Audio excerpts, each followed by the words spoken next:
Assalamualaikum warahmatullahi wabarakatuh. Apa kabar hari ini anak-anak? Alhamdulillahirabbil alamin.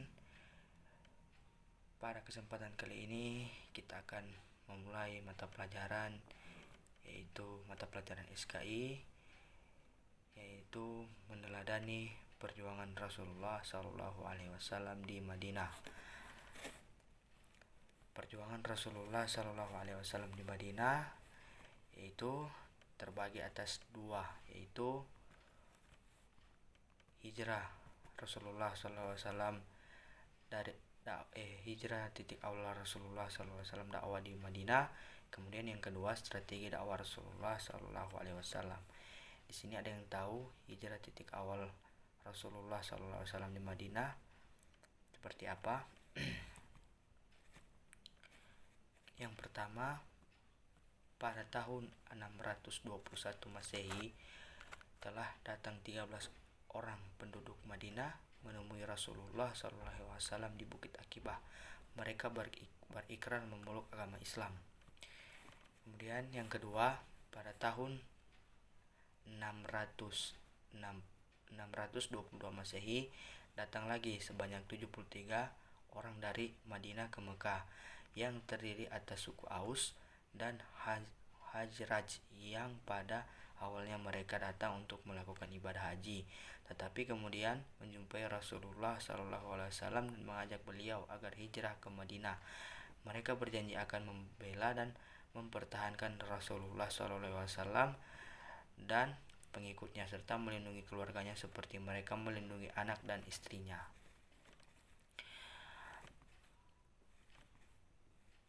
Kemudian yang ketiga yaitu pemboikotan yang dilakukan oleh kafir Quraisy kepada Rasulullah SAW dan para pengikutnya. Nah, di sini yang dimaksud dengan pemboikotan yang dilakukan oleh kafir Quraisy mencakup hal-hal berikut. Yang pertama, melarang setiap perdagangan dan bisnis dengan pendukung Nabi Muhammad SAW. Kemudian tidak seorang pun berhak mengadakan ikatan perkawinan dengan orang muslim, melarang keras bergaul dengan kaum muslimin. Musuh Nabi Muhammad SAW harus didukung dalam keadaan bagaimanapun. Kemudian pemboikotan tersebut tertulis di atas kertas safihah atau plakat yang digantungkan di dinding Ka'bah dan tidak akan dicabut sebelum Nabi Muhammad SAW menghentikan dakwahnya. Kemudian strategi dakwah Rasulullah SAW di Madinah, yang pertama, meletakkan dasar-dasar kehidupan bermasyarakat. Dasar-dasar kehidupan bermasyarakat yang dibangun Nabi adalah yang pertama, membangun masjid, kemudian membangun ukhuwah Islamiyah, menjalin persahabatan dengan pihak-pihak yang lain atau pihak yang non-muslim.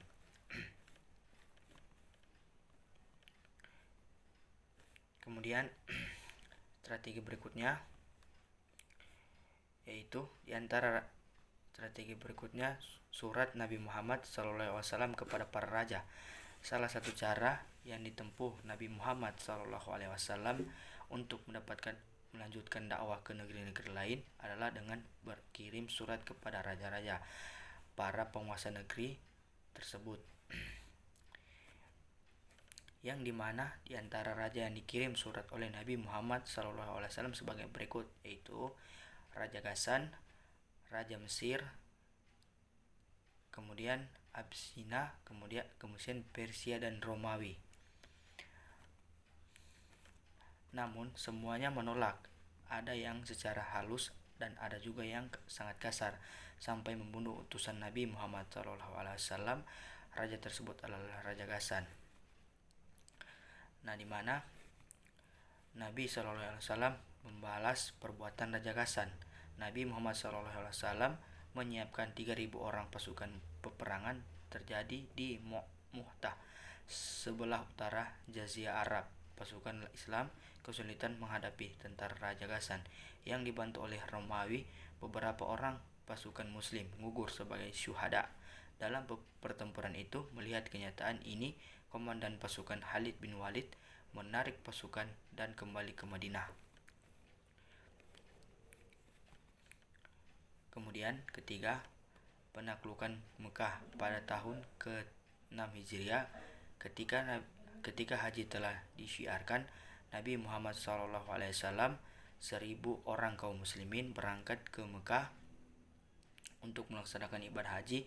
Karena itu Nabi Muhammad SAW kaum muslimin berangkat dengan pakaian ihram tanpa senjata. Kemudian yang berikutnya, sambil menunggu izin untuk masuk ke Mekah, Nabi SAW dan kaum muslimin berkemah di sana. Nabi Muhammad SAW dan kaum muslimin tidak mendapatkan izin memasuki Mekah, dan akhirnya dibuatlah perjanjian Hudaybiyah.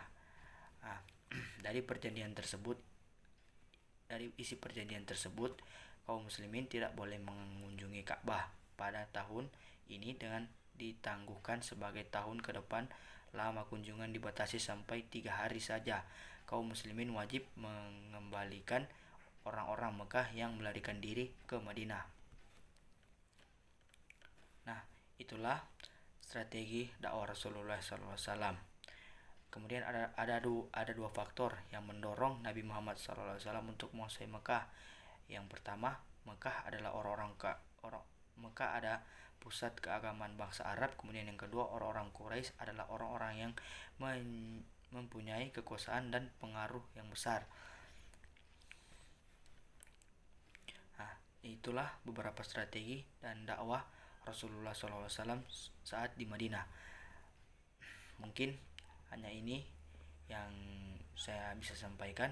Semoga bermanfaat untuk kita semua. Mungkin sekian dan terima kasih. Assalamualaikum warahmatullahi wabarakatuh.